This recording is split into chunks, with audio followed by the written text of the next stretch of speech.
Outro ponto a ser abordado é que, se negligenciarmos essas lutas ideológicas, o que é putativo ou supostamente verdadeiro avança.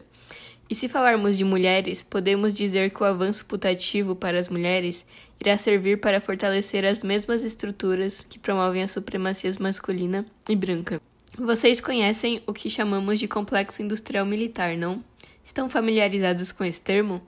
Agora as mulheres dirigem 4 das 5 maiores instituições americanas associadas ao complexo industrial militar. Mulheres estão no controle dos mecanismos da guerra, e elas também têm posições importantes na hierarquia da defesa do Estado. E eu pergunto, isso é um motivo para celebração? Pergunto porque muitas das mulheres envolvidas em lutas feministas falam sobre um teto de vidro. Vocês usam esse conceito? Simplesmente incorporar mulheres em posições de poder não garante igualdade ou justiça. Isso é algo que não devemos esquecer. Parece que sempre estamos orgulhosos por celebrar avanços individuais de pessoas negras, em especial mulheres, sem levarmos em consideração que a diversidade, por si só, significa simplesmente que indivíduos antes marginalizados foram recrutados para garantir uma operação mais eficiente dos sistemas opressivos. Colocar mulheres no controle de instituições de violência de Estado com certeza não ajudou a reduzir a incidência de violência de gênero, nem no Exército, nem no restante do mundo. O senso comum sempre pergunta: como podemos alcançar a diversidade e a inclusão sem realizar as transformações que nos ajudarão a alcançar também a justiça, nos colocando na direção da democracia que está por vir? Os negros deveriam almejar serem incluídos em uma sociedade que continua tão racista quanto antes? As mulheres deveriam ser convidadas a integrar um mundo que continua sendo tão sexista e misógino quanto antes? As pessoas com deficiência deveriam ser abraçadas por uma sociedade que continua a perpetrar suas ideologias e práticas que excluem a deficiência física? Bem, o que eu pretendia fazer nesta noite era levantar questões. Eu não tenho as respostas. Só quero enfatizar que democracia é muito mais do que a inclusão e assimilação. Tem a ver também com os termos da inclusão. Quem precisa ser incluído de acordo com os termos que exigem que repliquemos as estruturas responsáveis pela exclusão? Por que defender a diversidade racial e de gênero dentro de uma estrutura que continua heteropatriarcal em sua essência? A assimilação espelhada é nossa inimiga. Há uma sedução voltada a fazer com que participemos de aparatos que realizem de maneira mais efetiva a tarefa de suprir a mudança. Precisamos de uma transformação radical, uma transformação socialista. Precisamos acabar com o racismo, com o heteropatriarcado e com os ataques ao meio ambiente. A liberdade é, de fato, uma luta constante. Adriana Ferreira Silva. Quero começar por uma questão ligada à sua autobiografia. Quando a senhora descreve sua infância em Alabama, naquela situação de constantes ataques de supremacistas brancos e de racistas, bombardeando e matando famílias negras, a senhora costuma ligar esse momento ao terrorismo. E nos Estados Unidos existe uma noção muito particular de terror. Eu queria que a senhora falasse um pouco sobre isso. Nota 5. Asata Sakura é uma ativista, escritora e poeta negra estadunidense, ex-militante do Partido dos Panteras Negras e do Exército de Libertação Negra. Foi condenada por supostos crimes e fugiu da prisão em 1979. Desde o início dos anos 1980, vive em Cuba. Asata Sakura, por exemplo, foi definida como terrorista. Mas um supremacista branco que comete um atentado dentro dos Estados Unidos, em geral, não é designado com esse termo. Angela Davis. Aquelas bombas eram uma ocorrência diária na minha infância. Acho que a primeira vez que eu ouvi o som de uma bomba foi quando eu tinha cerca de 3 anos. Eram membros da Ku Klux Klan, explodindo as casas das pessoas, igrejas e sinagogas. Quando, em outubro de 1963, a Igreja Batista, da Rua 16, foi bombardeada e jovens foram mortos. Todos sabiam quem havia feito isso. Por incrível que pareça, o nome do rapaz da Ku Klux Klan era Bob Dynamite. E o fato de tudo ter ficado impune e ter sido apoiado pelo governo local e pelo governo estadual mostra que isso foi terrorismo. Esse terrorismo racial, que inclui lixamentos, integra a história dos Estados Unidos. É importante destacar que tudo acabou sendo absorvido pelo aparato jurídico e pela pena de morte, que continua a existir. Os Estados Unidos são o único país do mundo, o único país que chamamos de democracia industrializada, que continua a usar a pena de morte como forma de punição rotineira. Portanto, podemos ver na realidade a história desse terror, conforme ele se expressa por meio do sistema jurídico atual. E é muito interessante que o linchamento só tenha diminuído quando a pena de morte começou a ser aplicada de forma regular, principalmente contra pessoas negras. Eu ficava furiosa com a suposição de que o terrorismo sempre vem de fora, e nunca de dentro. Que os muçulmanos é que seriam os terroristas, ou como você mesma disse, que seria a Sata Shakur ou a Patrisse Cullors, uma das fundadoras do movimento Black Lives Matter. Ela escreveu um livro de memórias muito interessantes, intitulado Quando Te Chamam de Terrorista. Enfim, aqueles de nós que realmente representam um impulso em direção à democracia são chamados de terroristas. E os que procuram manter o estado de violência e racismo são os intitulados antiterroristas. É bizarro. Adriana Ferreira Silva. Sua biografia, na qual aprendemos tantas coisas maravilhosas, só existe porque a escritora Toni Morrison, 1931 a 2019, a convenceu a escrevê-la quando a senhora tinha 28 anos. Ali vocês se tornaram amigas. Eu queria que a senhora contasse um pouco sobre como se conheceram e quais são as melhores memórias que guarda dela. Angela Davis. Toni Morrison foi a pessoa que me persuadiu a escrever essa autobiografia. Eu não a conhecia antes de ela me abordar. Ela ainda não era a Toni Morrison. Era editora e não tão conhecida. Era uma mulher que trabalhava na Random House, uma das principais editoras do mundo. Toni me abordou e perguntou se eu estaria interessada em escrever sobre minha vida, e eu disse que não. Quem escreve uma autobiografia quando ainda está na casa dos 20 anos? Eu lhe disse, aquilo não fazia sentido para mim. Eu também não me considerava um modelo de pessoa. Além disso, sabia qual tipo de autobiografia as principais editoras procuram. Elas queriam saber tudo sobre sua vida sexual. Vocês sabem do que estou falando, eu não queria fazer isso. Então respondi que a única maneira de eu pensar em escrever uma autobiografia seria produzir um relato político, algo que me permitisse refletir não apenas sobre minha experiência individual, mas sobre as experiências dos movimentos e de todas as comunidades de luta. Só aí concordei em escrever. Ela teve de brigar na editora, que não estava interessada em autobiografias políticas.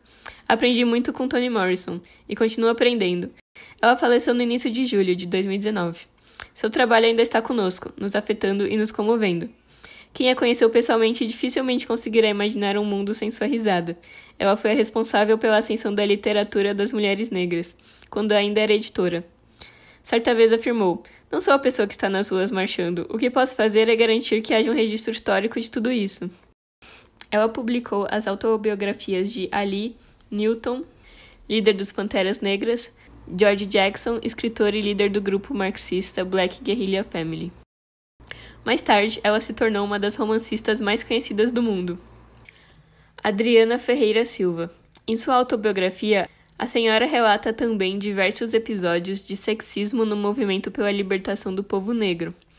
Num dos trechos, a senhora diz: existia uma lastimável síndrome entre alguns dos ativistas negros do sexo masculino, a de confundir sua atividade política com a afirmação de sua masculinidade. Como a senhora atuou para combater esse tipo de comportamento? Angela Davis. Achei ilusório presumir que havia um movimento feminista, que a princípio era um movimento feminista branco, e que havia aquelas de nós fazendo trabalho feminista em outras áreas. Levou muito tempo para que eu assumisse a identidade feminista. Eu classificava o feminismo como algo próprio da burguesia branca. Havia um pressuposto de que seria possível abordar as questões de desigualdade de gênero sem abordar também o racismo, o capitalismo e a exploração econômica. Eu escrevi um livro sobre as mulheres negras do blues chamado Blues Legacies and Black Feminism. Ficou claro para mim que essas mulheres, por meio de suas músicas, estavam fazendo um trabalho feminista. E, curiosamente, em fins dos anos 1960 e começo dos anos 1970, com a emergência de um movimento contra o estupro e a violência sexual, assim como com a emergência de um movimento contra a violência doméstica, as pessoas disseram que era a primeira vez que as mulheres se engajavam publicamente em conversas sobre violência. Descobri que na década de 1920, as mulheres negras já cantavam sobre violência no âmbito íntimo. Ao longo das décadas, a noção de feminismo como um todo tem sido transformada. Penso sobre um tipo de feminismo que busca captar todas as formas de opressão. Seria um tipo de feminismo com inflexão marxista e anticapitalista. Um feminismo que reconhece que o capitalismo sempre esteve ligado ao racismo, que o capitalismo sempre foi capitalismo radical. A escravidão foi a acumulação primitiva para o capitalismo que está associado à Revolução Industrial. É preciso haver um feminismo abrangente, um feminismo que reconheça que é nossa responsabilidade expressar solidariedade com as mulheres curdas em Rojava. Vejam a experiência de democracia que acontece no norte da Síria. O governo turco quer destruí-la. É de lá que o indivíduo que vive na Avenida Pensilvânia, 1600, Washington DC, Casa Branca, acabou de retirar suas tropas. Muitas pessoas não estão cientes de que as tropas curdas, que estavam lutando contra o Estado Islâmico, são constituídas por um grande número de mulheres. Mulheres combatentes, que estão no exército, e que ao mesmo tempo exigem que os homens mudem completamente suas noções do que significa estar em um relacionamento com uma mulher. É o feminismo das mulheres curdas, com o qual me identifico. Adriana Ferreira Silva. Aos 28 anos, a senhora não se achava merecedora de uma autobiografia. E agora, a senhora acha que merece? Angela Davis. Não sei. Estou pensando em um projeto literário que envolve a vida de outras pessoas. Porque, na verdade, nem sempre gosto de ser o centro das atenções. Gosto de fazer o trabalho de pano de fundo, o trabalho que motiva as pessoas a seguirem adiante. Isso é o que mais gosto de fazer. Portanto, meu próximo projeto é sobre isso. Adriana Ferreira Silva.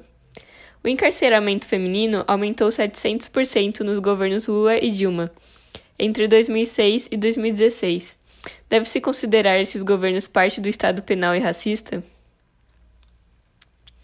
Angela Davis. Essa é uma pergunta importante. Quero propor uma resposta feminista.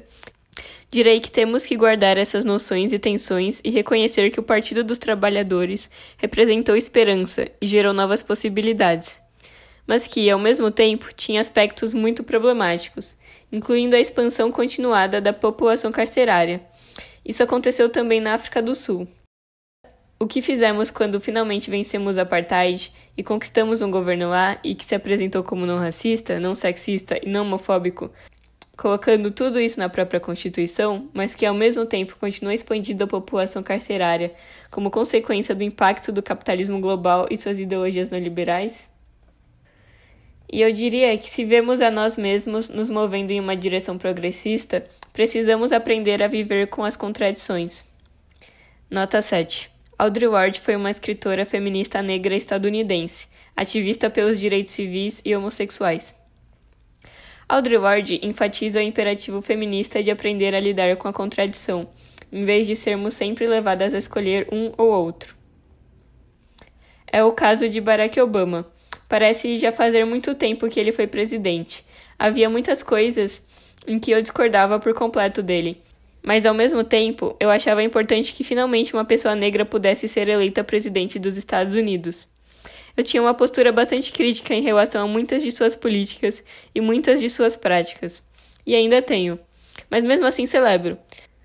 Creio que é muito importante que aprendamos a lidar com as contradições dessa forma, e que não nos sintamos tão pressionados por elas a ponto de nos deixarmos imobilizar por elas, de permitir que nos impossibilitem de trabalhar pela liberdade.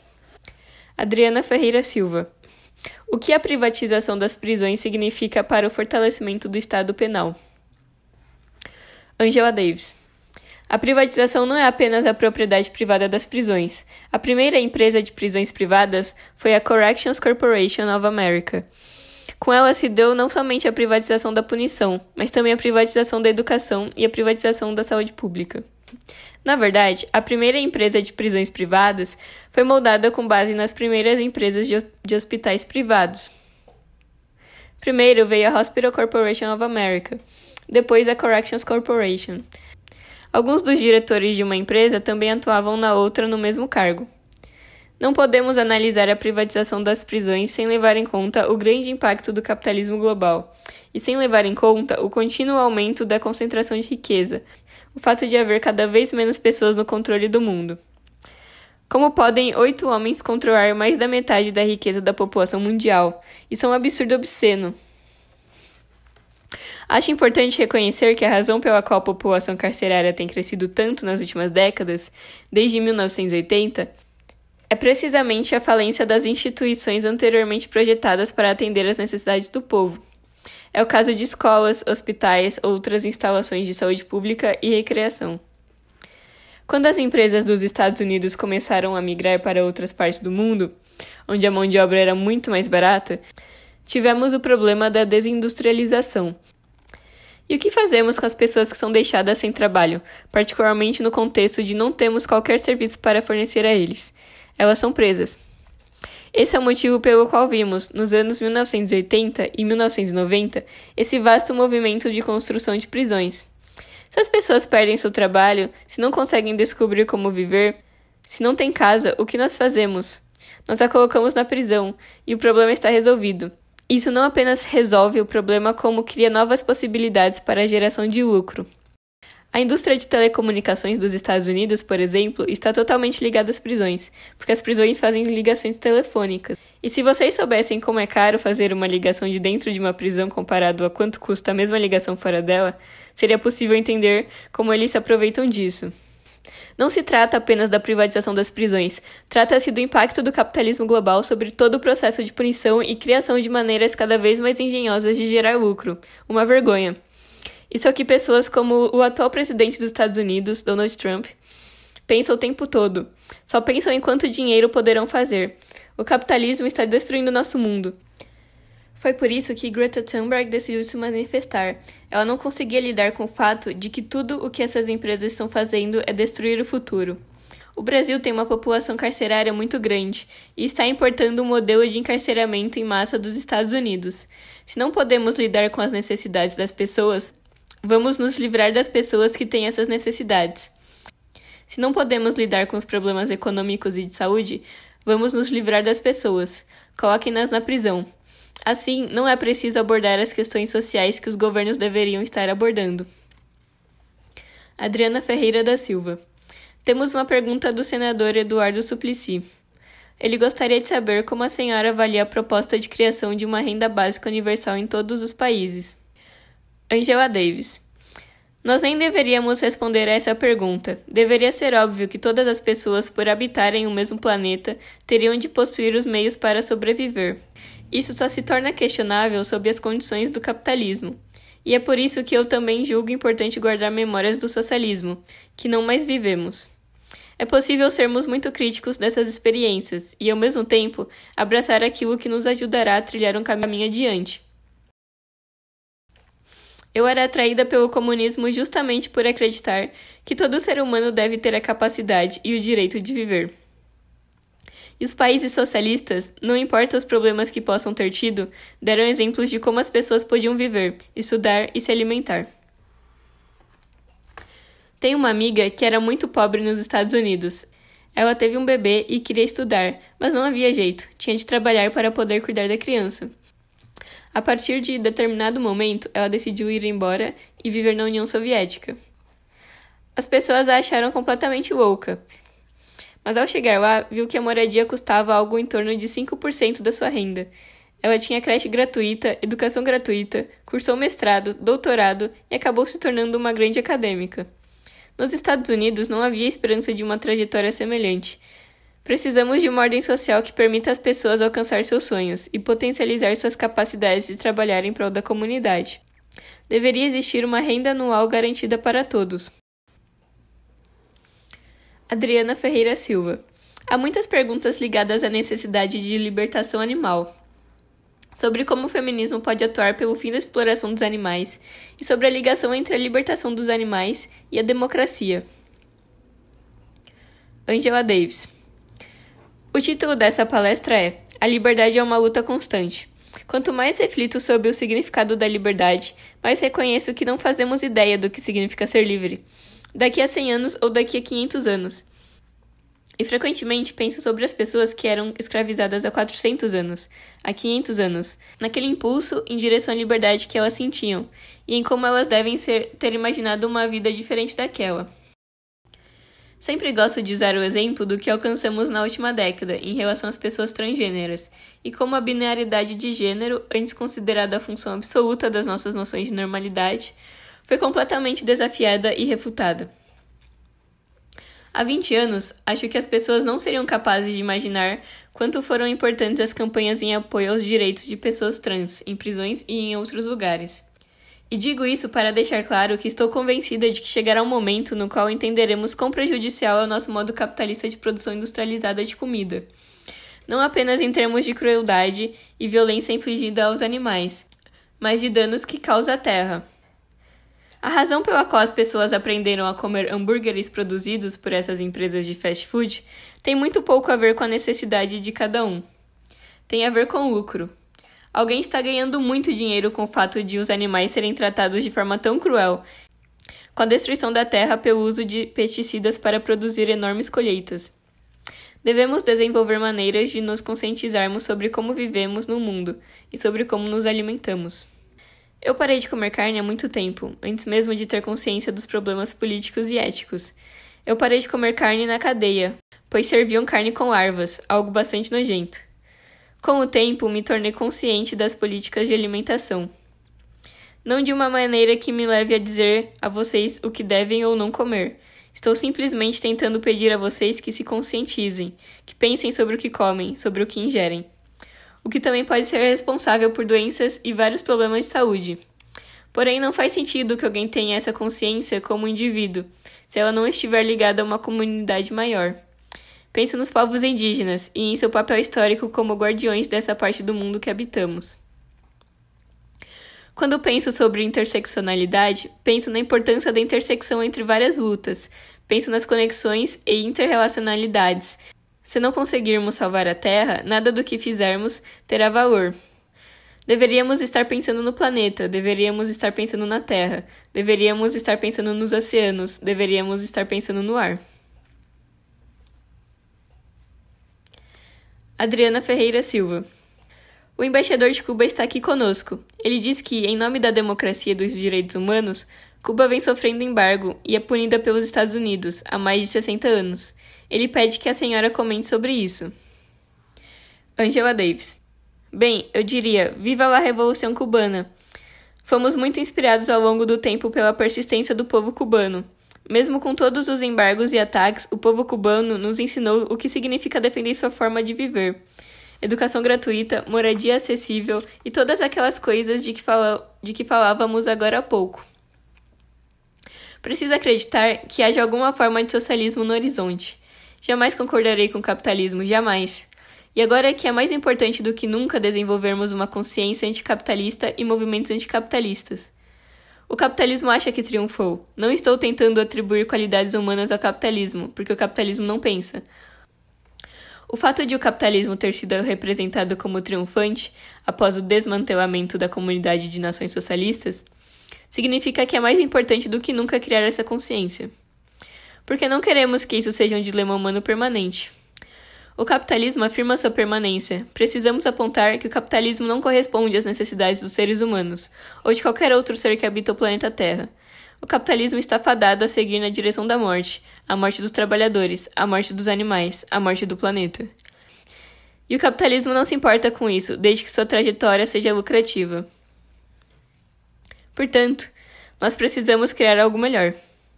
Algo que permita àqueles que venham depois de nós pensarem no trabalho que fizemos para preservar a possibilidade de um futuro para eles. Adriana Ferreira Silva. Outra questão recorrente é sobre a violência contra a mulher. Vou aproveitar para listar alguns dados. No Brasil, hoje, registram-se mais de 180 estupros por dia. Em 2018, batemos um recorde anual, com 66.041 registros, um aumento de 5% em relação ao ano anterior. Por outro lado, nunca se falou tanto em feminismo como na última década, e nunca as mulheres estiveram tão engajadas. Centenas de milhares de mulheres negras brasileiras foram às ruas em manifestações. Essa epidemia de estupro seria um reflexo da política conservadora? Seria uma reação ao engajamento das mulheres em movimentos como o Me Too, por exemplo? Angela Davis. Bem, a violência contra a mulher é a forma mais pandêmica do mundo. E certamente, nos anos em que vim ao Brasil, foi conscientizada tanto do terror quanto da reação das mulheres. Os homens também estão se erguendo para confrontar esse tipo de violência. Acho que está tudo interconectado. Frequentemente pensamos sobre a violência contra a mulher apenas como algo que se desdobra entre indivíduos, dentro de relacionamentos e entre pessoas desconhecidas. Mas ela é parte das estruturas sociais, políticas e econômicas. A melhor maneira de começar a confrontar essa violência é continuar a construir movimentos, torná-los mais fortes e reconhecer que não se trata de ataques a mulheres individualmente. Gosto do antigo ditado dos sindicatos de trabalhadores. Ferir um significa ferir todos. Quando falo todos, estou falando de mulheres e homens. Precisamos reconhecer, quando falamos de violência sexual, que são as mulheres trans as que mais são afetadas tanto pela violência individual quanto pela do Estado. E assim como no caso do racismo, essa luta beneficia não somente os alvos diretos, mas toda a sociedade. E quando nos erguemos em defesa das mulheres trans, especialmente das mulheres trans negras, isso nos ajuda a iniciar o processo de expurgar a violência de gênero de nossas sociedades. Adriana Ferreira Silva. A nós, pretos brasileiros, é imposto que sejamos mansos e obedientes, visto que a falácia do país não racista é perpetuada por gerações. Existe a possibilidade de não ser preta raivosa? Qual é o caminho? Angela Davis. O que há de errado com a raiva? Eu tenho problemas com a raiva apenas quando ela é mal direcionada, mas a raiva direcionada e que nos motiva a lutar é uma raiva justa. Sei que as mulheres negras têm uma reputação de serem raivosas. Isso é ótimo. Alguém precisa expressar raiva sobre a maneira como o mundo está organizado. Leia um texto de Audre Lorde chamado Os Usos da Raiva.